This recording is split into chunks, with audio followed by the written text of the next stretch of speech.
आम्ही भारावून गेलेल्या स्थितीतच पुण्यात परतलो. घरात शिरल्या शिरल्या मी श्रीनगरमधून टाकलेल्या पत्राविषयी नाना विचारणार याची खात्री होती. त्याला काय सांगायचं याची मी मनातल्या मनात लाखो वेळा उजळणी केली होती. मला येऊन बराच वेळ उलटला तरी नाना आणि वहिनी काही विषयच काढीनात. शेवटी मीच पत्राविषयी विचारलं. त्यांना माझं पत्र अजूनपर्यंत मिळालंच नव्हतं. मग मी नीतूविषयी सारं काही सांगून टाकलं. नीतूची हुशारी, खेळ, वक्तृत्व, नाटक या सर्व क्षेत्रातील त्याचं कर्तृत्व जरा जास्तच रंगवून सांगितलं. 2 दिवसांनी मी उगारला आई काकांकडे गेले. त्यांनाही सांगायला हवं होतं. त्यांना दाखवायला मी सहलीचे ग्रुप फोटो घेऊन गेले. त्यांनी नीतूविषयीचं माझं बोलणं शांतपणे ऐकून घेतलं. नानानं फोन करून त्यांना झाल्या प्रकाराची कल्पना 2 दिवसांपूर्वी दिली होती. पण प्रत्यक्ष माझ्याकडून ऐकेपर्यंत त्यांनी मला याची जराही चाहूल लागू दिली नव्हती. माझं बोलणं संपल्यावर त्यांनी अजून थोडी चौकशी केली आणि मग विचारलं, त्याच्या घरी तो बोलला आहे? आईला माहीत आहे, पण वडिलांना सांगितलं नसावं. का बरं? त्यांना पसंत पडणार नाही म्हणून? असंच काही नाही. खरं तर मला काही माहीत नाही. मग एक लक्षात ठेव, तो जोपर्यंत वडिलांना सांगत नाही तोपर्यंत तुम्ही दोघांनी भेटणं योग्य ठरणार नाही. काका एकेका शब्दावर जोर देत म्हणाले. माझा चेहरा उगाचच गोरामोरा झाला. पुण्याला आल्या आल्या मी ही गोष्ट नीतूच्या कानावर घातली. त्यानं ती अगदीच उडवून लावली. त्याच्या अशा वागण्यानं मी दुखावली जात आहे हे त्यानं बिलकुल मनावर घेतलं नाही. तसं आम्ही कॉलेजमध्ये मैदानावर रोजच भेटत होतो. कधी कधी दोघंच मिळून लांबवर फिरायला जात होतो. पण या भेटीगाठीत मला एक चोरटेपणा जाणवायला लागला. आई काकांची किमान अटही आपण पूर्ण करू शकत नाही याबद्दलची अपराधी भावना मनात घर करून राहिली. मी त्याला भेटणं हळूहळू कमी केलं, पण त्याच्यावर याचा काहीच परिणाम झाला नाही. मी मात्र अंतर्बाह्य ढवळून निघाले. त्याच्या मनात नक्की काय आहे हे मला काढून घ्यायचं होतं. मुळातच काही समजुतीचा घोटाळा असेल तर तो दूर करायला हवा होता. त्याच्या वडिलांना न सांगण्याच्या हट्टीपणामागचं कारण मला शोधायचं होतं. आयुष्याची जोडीदार म्हणून त्याला माझ्याबाबत जर काही शंका वाटत असेल तर वेळीच दूर व्हायला हवं होतं. मी विचारांच्या भोवऱ्यात उलट सुलट गरगरत होते. मात्र कितीही अस्वस्थता असली तरी निश्चित उत्तर मिळवण्यासाठी मनाचा जो ठामपणा हवा असतो तो माझ्यापाशी नक्की होता. त्याचा आविर्भाव तर असा होता की मी त्याच्या आयुष्यातून निघून गेले तर त्याला जणू काहीच फरक पडणार नाही. प्रत्यक्ष भेटल्यावर मात्र तो भरभरून बोलायचा. त्यानं शब्दातून सांगितलं नाही तरी तो माझ्यासाठी झुरतो हे कळायचं. 2 भेटींमधलं अंतर त्यालाही जाणवायचं. मीही त्याला पूर्णपणे टाळू शकत नव्हते. त्याला भेटल्याशिवाय राहवत नसे. अशा घालमेलीत मला प्रत्येक दिवस असह्य होऊ लागला. शेवटी मी त्याच्याशी स्पष्टपणे बोलायचं ठरवलं. तू तुझ्या वडिलांना सांगण्याविषयी काय ठरवलं आहेस? मी विचारलं. त्यात ठरवायचं काय आहे? त्यांना सांगितल्याशिवाय आपण इथून पुढं भेटायला नको. नको तर नको, माझं काही अडलेलं नाही. हे बोलताना त्याच्या डोळ्यात विखार होता. तो प्रचंड भडकला. ताड ताड बोलत राहिला. त्याच्या मते त्याच्या वडिलांना सांगायची त्याला जरूर वाटत नव्हती. माझ्या आईवडिलांना काय सांगायचं, कसं पटवायचं हा माझा प्रश्न आहे आणि तो मीच सोडवायला हवा. असं बोलून त्याचा काहीच संबंध नसल्यासारखा तो निघून गेला. मी अक्षरशः सुन्न होऊन बसले. अखेरीस मी माझ्या मनाचा कौल ओळखून वागायचं ठरवलं. मी त्याच्यात अतोनात गुंतले होते. मला त्याच्यापासून दूर राहणं वा कायमसाठी दूर जाणं अशक्य होतं. मी पुढाकार घेऊन माझ्या आणि त्याच्या आईवडिलांची भेट घडवून आणली. त्यापूर्वी मी नीतूच्या आईशी जाऊन सर्व काही बोलले. त्यांच्याशी बोलताना मला कमी संकोच वाटायचा. त्यांना माझं म्हणणं पटलं. त्या म्हणाल्या, मी सांभाळून घेईन, तू काळजी करू नकोस. त्याचे वडील अशा गोष्टींमध्ये फारसे बोलत नसत. आईच पुढे होऊन कोणतीही गोष्ट करत. ठरल्याप्रमाणे नीतू, आई आणि आप्पा नाना वहिनीच्या घरी आले. माझे आई आणि काका उगारहून तिथं आले होते. मला वाटलं होतं त्यापेक्षा ही भेट विचित्र झाली.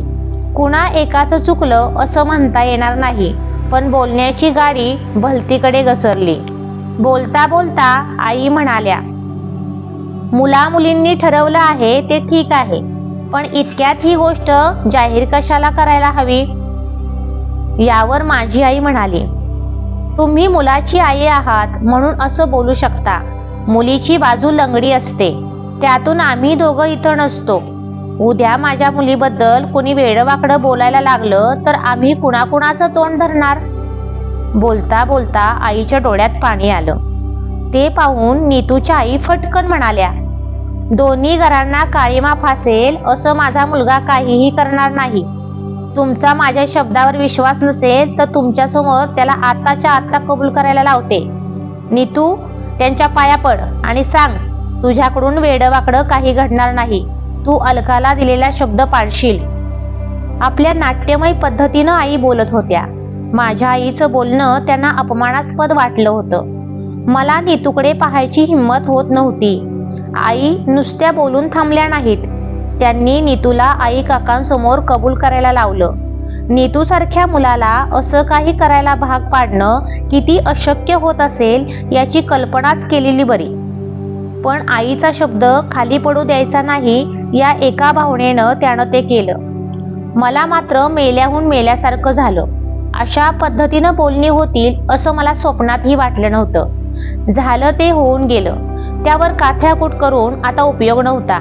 पण एवढं मात्र खरं की या भेटीनंतर मला आत कुठेतरी सुरक्षित वाटायला लागलं. आपलं लग्न होणार याची खात्री वाटायला लागली. ही भेट घडवून आणणं माझ्या दृष्टीनं फार महत्त्वाचं होतं.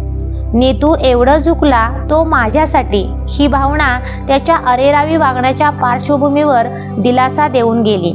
त्याचवेळी त्याला असं काही करायला लागलं याबद्दल पुन्हा पुन्हा वाईट वाटत राहिलं. या सगळ्या प्रसंगात जे घडलं त्याबद्दल आमच्या घरच्यांनी माझ्या आईलाही दोष दिला. त्यांच्या मते तिनं अशी रडारड करण्याएवढं काही घडलं नव्हतं. नीतूच्याही मनात तिच्याविषयी कडवटपणा घर करून राहिला. अलीकडेपर्यंत तो या प्रसंगाची आठवण काढायचा. आता तो प्रसंग म्हणजे त्याच्या दृष्टीनं विनोद झाला होता. पण तेव्हा तो विनोद नव्हता. त्याविषयी बोलताना 7 मजली हसून नीतू कुणाकुणाला सांगायचा, हिची आई लग्नाची बोलणी करताना रडायला लागली.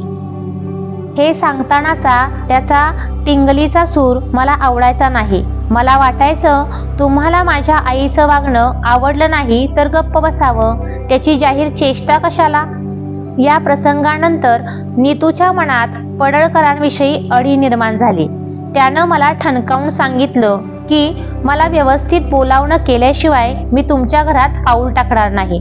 बोलावल्यावर आला तरी तो फारसं खायचा प्यायचा नाही, मोकळेपणानं वागायचा नाही. मी कुणीतरी महत्वाचा माणूस आहे, तुम्ही मला कसंही वागवू शकत नाही, हे त्याला सारखं जाणवून द्यायचं असायचं. वास्तविक नीतूचं व्यक्तिमत्व असं होतं की समोरच्या माणसाला तो काही क्षणात आपलंसं करून टाकायचा. तो जाईल ते घर त्याच्याबरोबर हसायला खेळायला लागायचं. पडळकरांशी मात्र तो अंतर ठेवून वागायचा. त्याची तक्रार असायची की तुमच्याकडे आलं की कुणीतरी माझ्यावर लक्ष ठेवतंय, मला जोखतंय असं मला वाटतं. खूपदा तो घरात फारसं कुणी नसतानाच यायचा. त्याच्या आईही तशा मानी होत्या. कदाचित दोन्ही घरात जी आर्थिक तफावत होती त्यामुळे त्यांचा मूळचा स्वाभिमानी स्वभाव अधिक प्रखरपणे व्यक्त व्हायचा. सर्वच मांडके मंडळींना छोटासा प्रसंग छान रंगवून सांगण्याची सवय होती.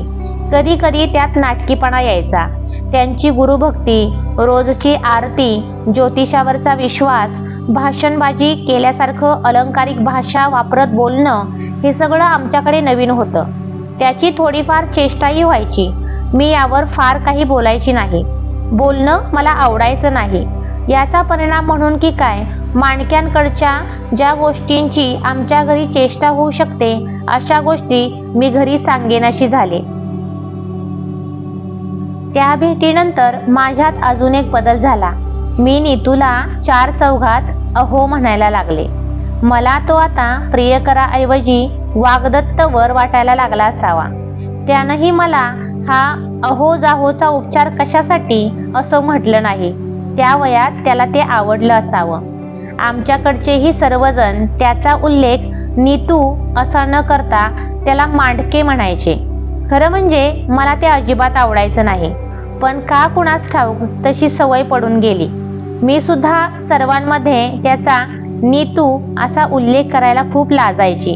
आता अशी परिस्थिती आहे की मांडके तोंडात येत नाही. कुणाशीही बोलताना पटकन नीतू म्हटलं जातं. माझ्या माहेरची माणसंही त्याला नीतू म्हणतात. तो आता सगळ्यांचा नीतू झाला आहे.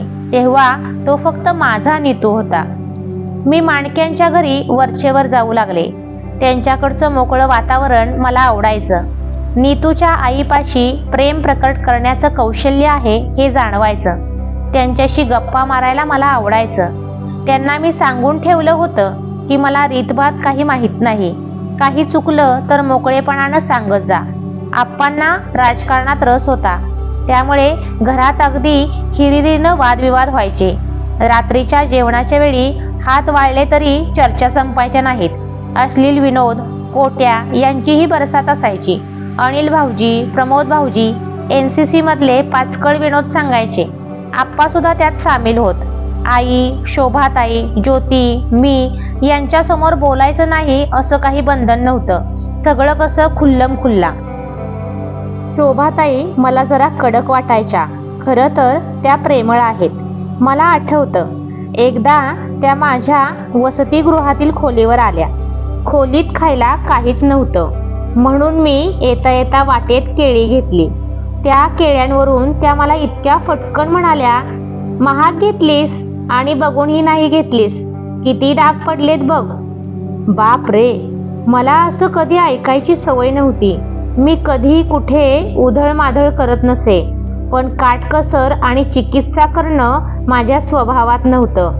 नीतूच्या आईनं सर्व भावंडांना हे व्यावहारिक शिक्षण इतकं छान लावलं होतं की एखादी वस्तू बाहेरून आणली तर तिची किंमत, दर्जा हे सर्व ते पारखून पाहत. हा गुण त्यांच्यात अजूनही आहे. एकदा मी त्यांच्याकडे गेले तेव्हा आई काहीतरी शिवत होत्या. मी म्हटलं, मी काजं करते. मी केली, पण ते काम बरोबर झालं नसावं. त्या इतक्या गमतीशीर हसल्या. हिला कशी काहीच करायची सवय नाही असा सूर त्यांच्या हसण्यात होता.